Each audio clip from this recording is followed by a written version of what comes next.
Morning, everybody. Pastor Alan here. So glad to welcome you this morning. Everybody at Union Cross campus, everybody out at the Clemens campus, all the folks at the Ascent, and our new group that's forming down at Lake Norman, and to everybody else that'll be joining us digitally. Are you ready for some good news?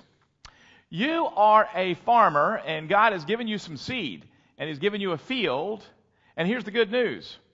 You can sow that seed and change the field. What I'm saying is that God has set it up so that you can have a partnership with Him to change the world.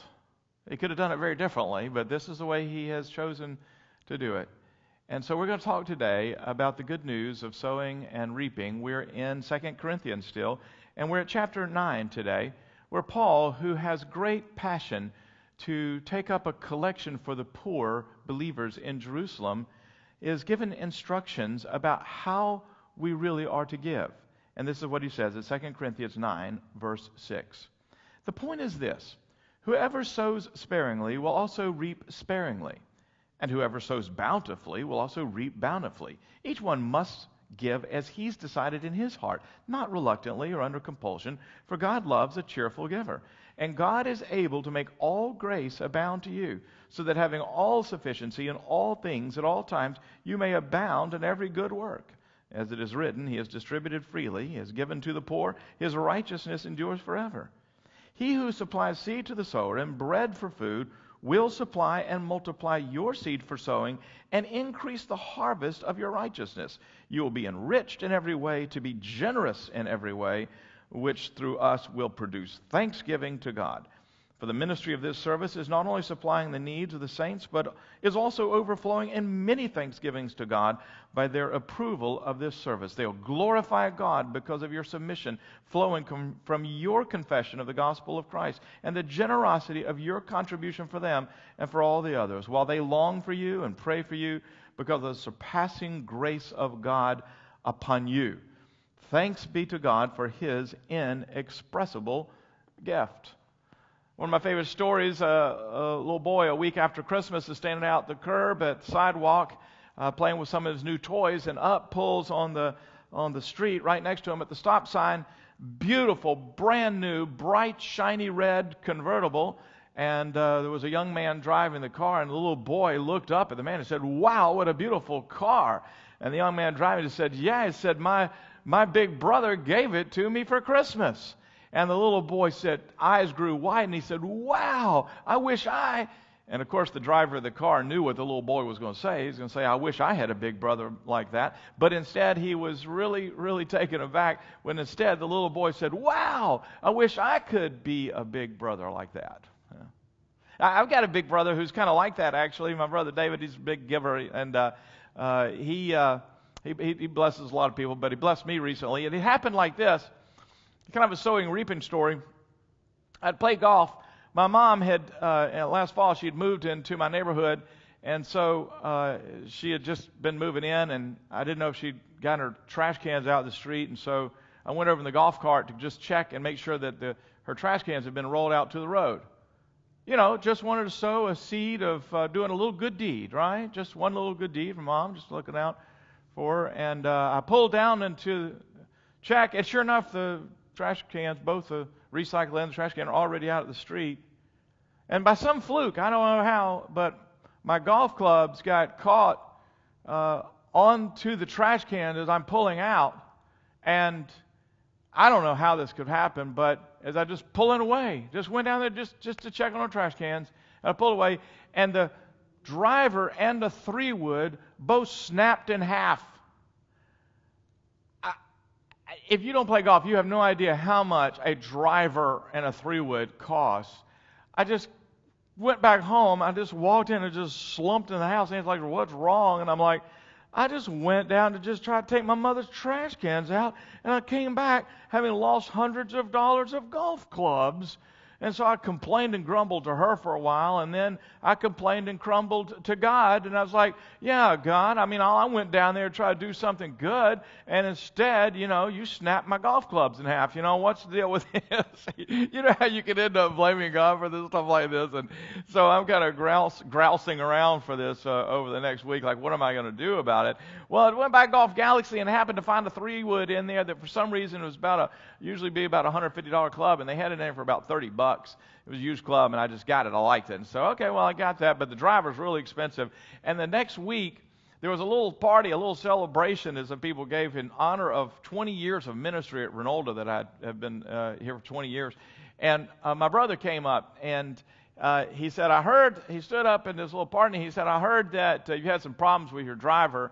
And my brother David, he pulled out a brand new tailor-made M2 driver, far better driver than what I had that had gotten snapped off. So within a week, I had a brand new driver and a wonderful 3-wood, and it had come for less than $30, all of it. And I had to repent that there was a wonderful, wonderful thing that happened for me sewing my golf clubs into my mom's trash cans. Do I really believe that something as simple like sowing some time to go and do a good deed for somebody that looked like to me it had just cost me a lot actually ended up bringing a blessing back to me? Do I really believe God would be in there?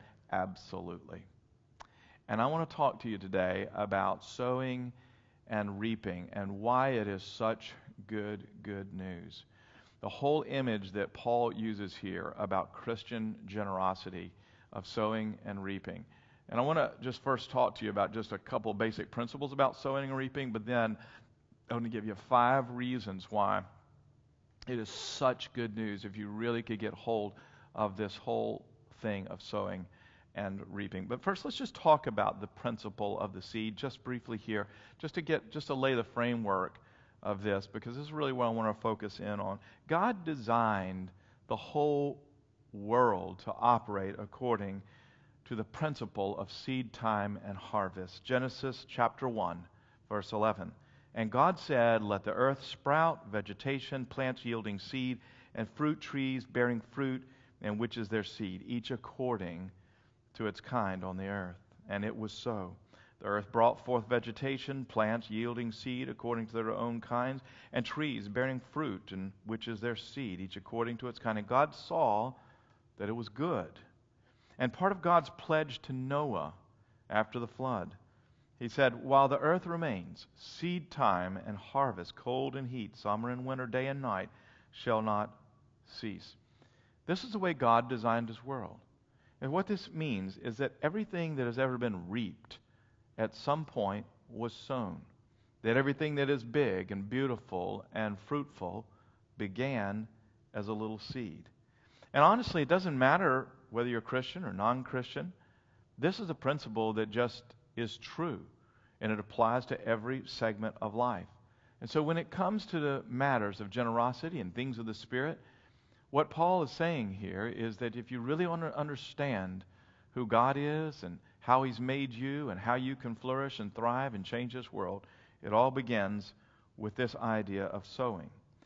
And the principle of the seed is to say that you will reap what you sow, not something else, because everything reproduces according to its own kind. I got a chuckle out of seeing the story of a man who walked into an antique store, and he was an expert in antiques, and as he walked in, he saw a mangy cat that was drinking out of a very rare bowl. He estimated that bowl was probably worth a couple $1,000s. And so the shrewd customer decided to try to trick the store owner. He said, that's a very cute cat. He said, you wouldn't be any chance interested in selling that cat. And the store owner said, well, I guess everything's got its price. He said, I'll tell you what, you give me $300, you can have a cat. Well, it wasn't no Persian specialty. It was just a regular alley cat. But the shrewd customer thought, well, I know that bowl's worth a couple $1,000s. I give $300 for the cat. I'll get the bowl with it. And so he gave the man $300, and he picked up the cat. And as he did, he also picked up the bowl, and he said, you don't mind if I take this little bowl as well, because the cat's obviously used to drinking from it. And the store owner said, oh, no, no, no. He said, you put that bowl back down. He said, that's the best cat seller I've ever had. Just sometimes you think that you're sowing towards a bowl, but you are actually sowing towards a cat. And if you sow towards a cat, you get a cat. And God is not mocked, Paul said in Galatians 6. Whatever one sows, that also he will reap. Here it is, beloved, in everything in life. What you sow, you get back in same kind. If you sow unkindness, you're likely to get back unkindness. This is why Jesus is so strong in saying, do not judge, that you be not judged. Because if you sow judgment, seeds of judgment towards others, you're likely to get it back. Everything reproduces according to its own kind. Now, it's important also to understand that in the whole process of reaping, what Paul is saying here is that you reap not only according to the kind in which you sow, but in the measure in which you sow. And this just makes sense. Any farmer understands it. The more good seed that you have and the more that you can sow into good soil, the bigger the harvest that you're going to have. The more you sow, the more you reap. This is the basic principle of the seed. And one of the things that's absolutely foundational to understand what Paul's talking about is something that we all understand from everyday life about the seed, and that is the seed is only of value if you let go of it and sow it. That's the whole principle, right? It's the letting go of the seed, the releasing of it, so that the seed leaves your hand and goes into the earth, and it dies, and it germinates into a new thing. So the whole principle here, he's laying out, and keep this in mind, is that all of life blessing, the avenue toward it, comes through releasing, not controlling. So the fears and stresses that make us want to control, and hold on tight to everything, this is a way that hell operates. But the way heaven operates is through release, through freedom of being able to trust in faith and release. This is the principle of the seed. Let me just tell you why it's such good news that Paul is using as the primary image to describe Christian generosity, the image of sowing and reaping. I'm going to give you 5 of these because I think it is just extraordinary good news. I was just thinking, this text is one of the most powerful of any text you could find in the Scripture, and probably one of the least believed. Because if we really, really believed this, we would just be fighting for opportunities to just be able to sow at every expression of generosity we could possibly find, if we really believe in sowing and reaping the way a farmer believes in. In other words, you want to sow as much as you possibly can if you really believe this. Let me just tell you why this is just such good news. And the first thing is that Paul links all Christian generosity to grace itself, and to Jesus, therefore, himself, who is the expression of God's grace to us. Paul is saying that God is able to make you abound in all sufficiency, at all times, in all ways. So what he's saying is that God has linked his grace, his actual unmerited grace that flows in your life. This is the origin, the source, the power, the strength, and the confidence that you can have to become a giver. Everything about it is linked. And therefore, Paul is drawing a distinction between giving in a new covenant mentality and giving in an old covenant mentality. Let me just take a few moments and just talk about how we can understand the Old Testament laws of giving and New Testament giving, and how perhaps this fits together. Clearly, we could spend hours and hours talking about the place of the law and grace and how we live in grace and not under legalism, and yet how we live by a higher righteousness. We could spend so long talking about it, but let me see if I can't just give this to you pretty succinctly, and hopefully it makes sense to you, that we are no longer under the law, Paul says in Romans. Instead, we're under grace. What was the law? The law of the Old Covenant was the tithe, which means tenth. And so the giving of 10% of one's income, the first 10%, was something that every single person in the family of God in the Old Covenant understood. Interestingly, sort of parenthetically, there are some scholars who suggest that there actually was more than one tithe. It depends on how you interpret a couple of passages. And it could be that there was 20% or even more that was expected of every single person in the Jewish community. But let's just say the tithe, 10% that you bring, and here was the first part of this that is a very important principle that carries over into everything that Paul says about giving as well. And that is the tithe was the first 10%. It's not the thing that comes at the end. It's always, there's a funny story. Our executive director, Mickey, and I are always laughing about this story. There was a farmer, and he was meeting with the pastor, and the farmer's goose had just had all these goslings. And he turned to the pastor. He said, Pastor, he said, the Lord's blessed. The goose has these goslings. And he says, you see, I'm going to give one of those goslings, when it grows up, I'm going to give that to the church, and that's going to be my tithe. And so 6 months later, the pastor came back around and said, I've come to collect the goose. And the farmer looked at him and said, Pastor, said, I am so sorry to report, but the Lord's goose died. The idea being that there is a big difference between the first fruits of something and the last fruits. My wife, from the earliest time when we started dating, I noticed there was this thing where we'd go in a restaurant, and as soon as the food would come, she'd look over at my plate, and she'd look over and start lusting after my food right from the beginning. And she'd say, boy, that looks good. And so early on dating, I said, well, would you like to have a bite? She said, sure, I'd love to have a bite of that. And so I give her a bite. Well, this carries on at 32 years of marriage, where pretty much if it comes out, she'll say, ooh, I'm going to want a bite of that. But here's the thing I've learned about it. She doesn't want the last bite. See, it's one thing to give somebody the last bite, where it's like, I'm full. You want some of my leftovers here, now that I've slobbered on it and picked over it and left the fatty pieces for you or whatever. But it's quite a different thing if you give somebody the very first bite. And that's what my wife wants. She wants let me have just a first bite before there are any germs on it, before there's any problem with it, before it's picked up. Well, there's a principle of the tithe that just begins with this, that it's the first fruits, the first 10%. And Paul is teaching about generosity here, and it's very interesting that Paul, who himself had been a Pharisee and a keeper of the law, he doesn't mention the tithe here or in any of his writings. It leaves you wondering, well, why not? In order to understand the relationship of the Old Testament law of tithe and New Testament giving, you just have to wrap your mind around the concept of being in a new covenant that means you're no longer in relationship with God on the basis of your capacity to keep the law. What it means, very plainly put, is that the favor and blessing on your life is not related to God finding approval in you according to your righteousness, but is absolutely dependent upon God having found righteousness in His own Son, Jesus Christ.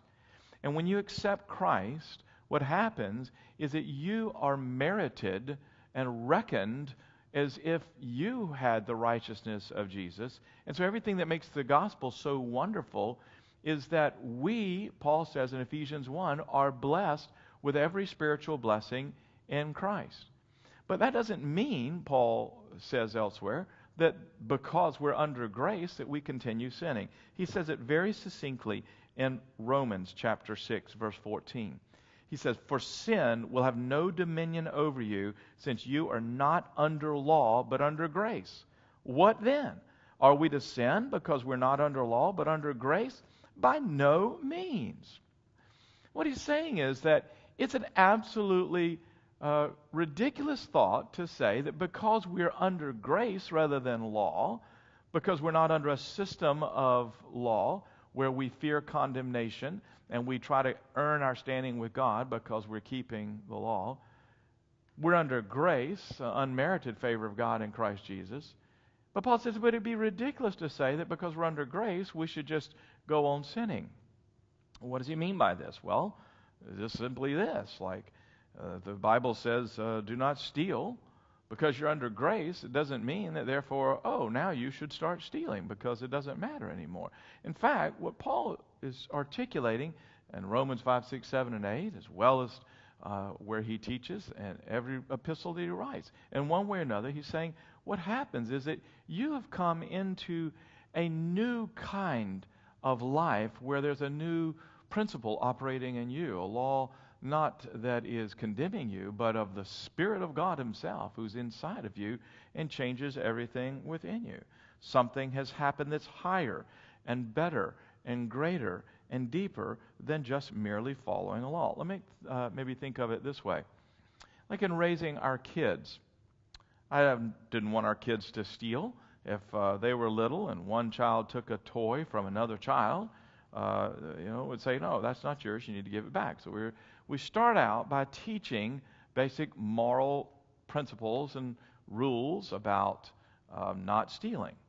But it would be absolutely preposterous to think that my goal in parenting was to simply raise children who just didn't steal. I'll just count it a great success in parenting if we could just have children that by the time that they become high schoolers, that they've got enough commitment to the law that they won't steal somebody else's car. I just count it great if my child just doesn't become a bank robber one day. Now, I don't say this to belittle any parent that struggled with their children who are breaking laws like theft and so forth. Obviously, a heartbreaking thing if a child does. But my point is that that wasn't the goal of parenting. I mean, no, the goal of parenting was something obviously much greater than that. That you would have a sense of destiny, that you'd understand you have gifts and skills, and that you would understand that you have a wonderful brain that God's given you so you could study and you could grow and you can get an education and you could have a prosperous vocation in which then you are able to make money and you're able to give money and you're able to change the world. I'm just saying that obviously I didn't want to just raise the children with a couple of laws and just hope that they could make it through obeying those laws. There's something much higher than that. It's assumed you're not going to steal. We've moved on to you're going to be a blessing to the world. See, and I think this is part of the way that you must understand that it doesn't mean that because you're under grace that now you're supposed to just go on sinning and violate these moral laws. Paul's like, well, no, that's just ridiculous. The life of the farmer is so different than the mentality of just a slave. Right? So the slave just works up until the point that the bell rings, and then you can quit because you're working out of fear of punishment. And if you don't work, then you're going to get beaten. Or you don't work, you're going to be under condemnation. Well, the farmer doesn't think that way. The farmer thinks is, how much seed can I sow? And so the legalistic mentality is always a mentality of how much do I have to give so that I've done my legal duty and that I won't be under judgment. That is so far away from what Paul is talking about. What Paul is talking about is a concept of like a farmer who's eager to sow as much as you possibly can. It's all the difference in the world. That's why Paul can say, don't give out of compulsion or out of reluctance, but as you decide in your own heart, that's freedom, and do so with a cheerful heart, a hilarious heart, glad giving, because you have a vision for what can be. In other words, Christian giving is not legalism. Christian giving incorporates all the principles that were there in the tithe. I don't envision God saying, oh, well, this means you should just give less than 10%, just give 1% or something. No, I think what he's calling us to is a life that's responsive to the Spirit, filled with faith. Yes, like the tithe, you're setting aside, and I think 10% is a very, very good place to start, and you set it aside, and it becomes the first thing that you do. You're ordering your pride, but you're doing this not because you're under the fear of God's judgment, not because you're under a legalistic system of living, but because you're a farmer and you're sowing seed, and you've got a vision and a faith for what can be. You're a farmer, you've been given seed, you've got a field, and you get partnership with Jesus to change the world. That's what he's talking about. It's first thing, it's such good news, sowing and reaping, because it's linked into the power of grace and faith in a new covenant mentality. Sowing and reaping, secondly, is such good news because what it proves, beloved, is that everything God has designed for the good, he's designed for increase. I just love this. And you just don't understand. Listen, Christians, the seed that you've sown in your life, I'm talking about every good word, every good deed, every dollar given, every prayer prayed, every expression of faith, all of it, any seed like that. It is at work right now in ways that you don't even know, and it's increasing. It's an astounding thought. You're right now, even right now, while you're just listening to this message, taking in the Word of God, your impact is increasing because of everything you've sown. Once you sow, it produces fruit, and then inside that fruit there's other seed, and then that other seed gets scattered, and then that seed produces fruit, and there's other seed in that, and it's extraordinary what's happening. I was so blessed at our elders meeting Thursday night. We had a chance to get a greeting from John Sherrod, who works with Campus Crusade in South Carolina at Clemson University. His father, Jack, one of the patriarchs of our church, was clerk of our elder board, our session, for many, many years. And John just came up for a few minutes just to check base. We've been supporting him, I don't know, maybe from the beginning, but this really almost took my breath away when he said that this year, he and his wife will be their 41st year serving in Campus Crusade at Clemson. Are you kidding me? That is amazing. And he was describing, he's worked with athletes in action, and so he's ministered with athletes for all these years, but they're just shifting direction, and they're going to start working this year with graduate students. And he was telling us about what happened.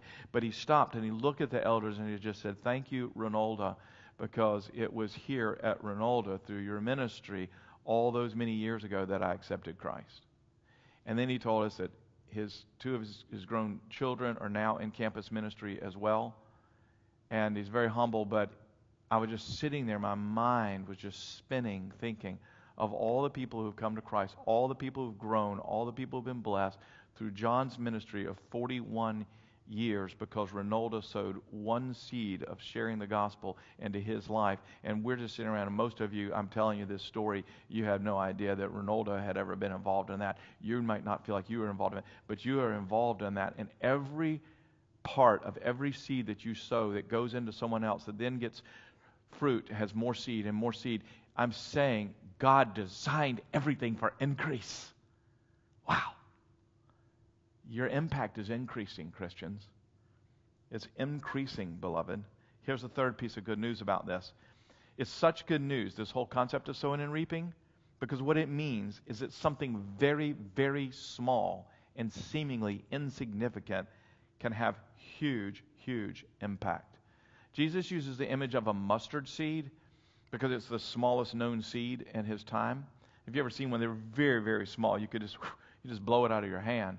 I remember one time years ago, I distributed mustard seeds to everybody in the church that came in, but you can't hold on to them. You can't lose. So I'm sure that our staff was quite happy vacuuming up mustard seeds for weeks after that because they'll just tuck into every little looking critter. They're so small. They produce a really big plant. I tell you what might be a more fascinating image to me is that maybe some of you have ever been into the giant sequoia trees, maybe like at Yosemite or something. The tree is big enough that you can drive your car through it. And I just had to look online just to see what does the seed look like. Well, that has a cone that will fall, but then you dry it and you get the seeds out of it. And you know the seed to a giant sequoia, you know what it looks like? Well, it just looks like any other seed. I mean, it looks like it's a little size and no bigger than like a sunflower seed or something like that. And when it germinates, it just comes up like a little tiny sprig that you would think it looks like a blade of grass. I'm talking about that little seed becomes a giant sequoia big enough to drive a car through it, or a little seed that becomes one of these huge, enormous redwoods, right? That's the image of the seed. That's what's so incredible about it. And it just takes a mustard seed of faith for a mountain of a problem to move. So often we look at it, I feel we look at it like the other way around. We almost tend to think that it takes a mountain of faith in order to move a mustard seed of a problem. But that's exactly the opposite way Jesus says it. Just a mustard seed. Because it's about the essence of one little seed that is sown. One little seed that is sown has unbelievable impact to grow into something that is just extraordinary. You sometimes think you don't have much faith about something. I'm just saying, whatever faith you have, sow it. Whatever you have, and you can give it, and you have faith to give it, and you have vision in it, then you give it. The impact of the seed is mystical in this sense. It is mystical in the sense that it bends your mind to think something so small could have such a huge, huge impact. But that's the way it is.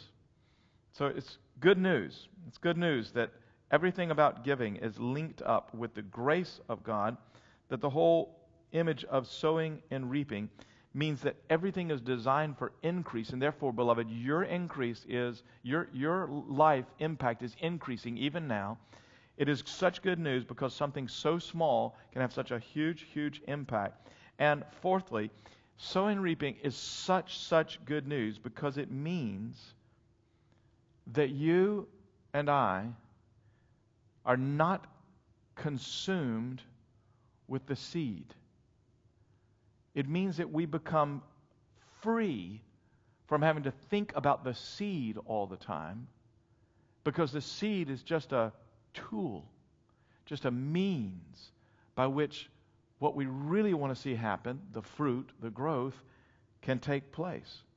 What I'm saying is that when you get hold of the idea of sowing and reaping, it'll set you free from the spirit of bondage of the love of money. It'll set you free from what the Bible really calls the spirit of mammon. It'll set you free from one of the devil's greatest snares, to get you wrapped up into thinking that your storehouse of seed is your security. Jesus is your provision. God is your provision in Jesus Christ. And when you get hold of the idea of sowing and reaping, it brings a freedom into your life. This is why it's so connected with joy. It is just a great, huge delight. I am married to a giver. And I love to give, and I've always given, and we've always tried to give a good proportion of our income. But my wife, there's something just about her. She loves to just give. She just you go shopping with my wife, and here's what she does. She'll go shopping for an hour. She loves it. She loves to shop, and she'll come over and she'll say, "Yeah, I got to show you this." And I'll come over, and she'll hold up a piece of jewelry or something, and she'll say, "Don't you think that so-and-so would just love this?" And I realize she's been over there for an hour, and she's just thinking about getting something for somebody. We have a big closet in our house. We've always have, and it's spilling over and overcrowded, and it's just called the gift closet. Because my wife, every time she sees something she thinks someone might like, she says, "I'm just going to get it, and sometime I'm going to give it to so-and-so." Or sometimes she'll just get something to say, "I don't know who I'm going to give it to, but I'm going to give it to somebody." So I just got to have one whole closet in my house just devoted, and I just live it. But you know what? It is just joy, joy, joy in her heart, and it's rubbed off on me to just see somebody be blessed, right? It's just a greater joy.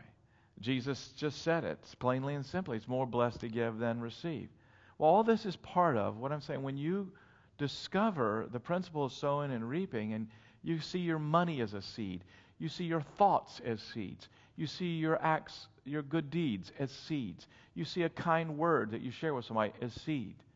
When you begin to see your life that way, what you realize is you don't hold on to these things too tightly, and it sets you free both from the pride of having money, or the shame of having money, or the shame of not having money. And I think probably I'm speaking to people that you're on all sides of this. You can't believe how many.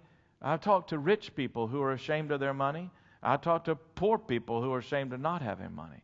I've talked to people who don't have much, and they're prideful because they think it's a badge of their spirituality that they don't have much, as if their poverty was somehow pleasing to God and made them more spiritual than others.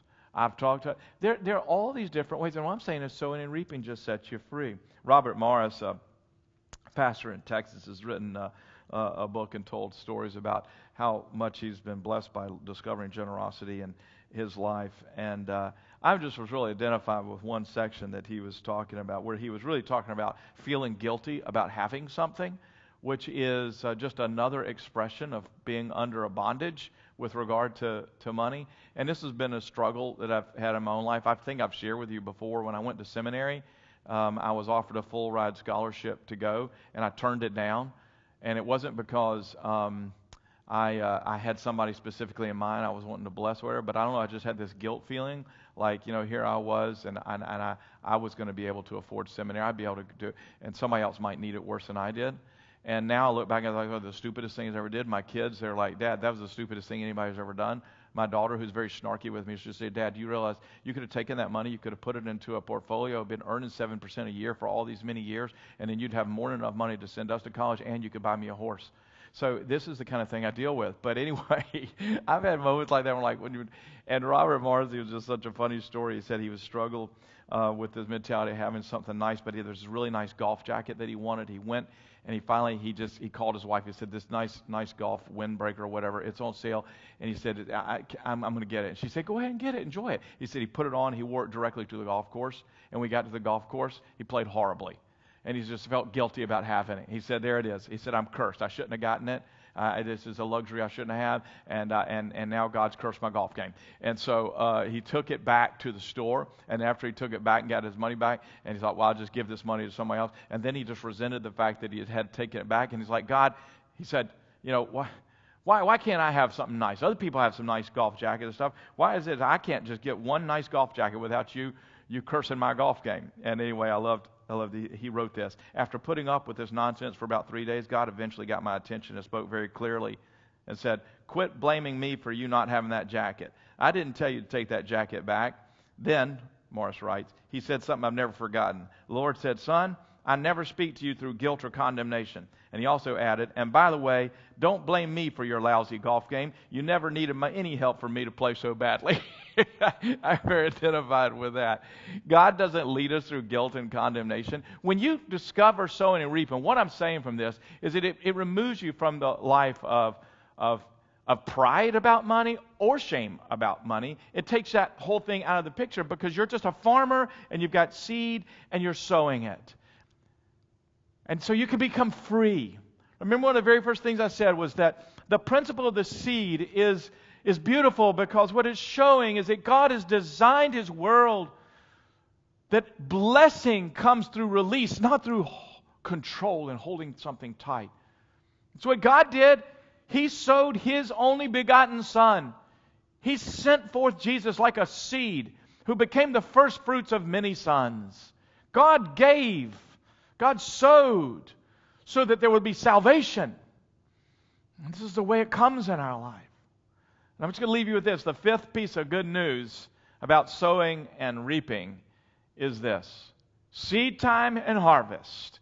It means there are seasons, beloved.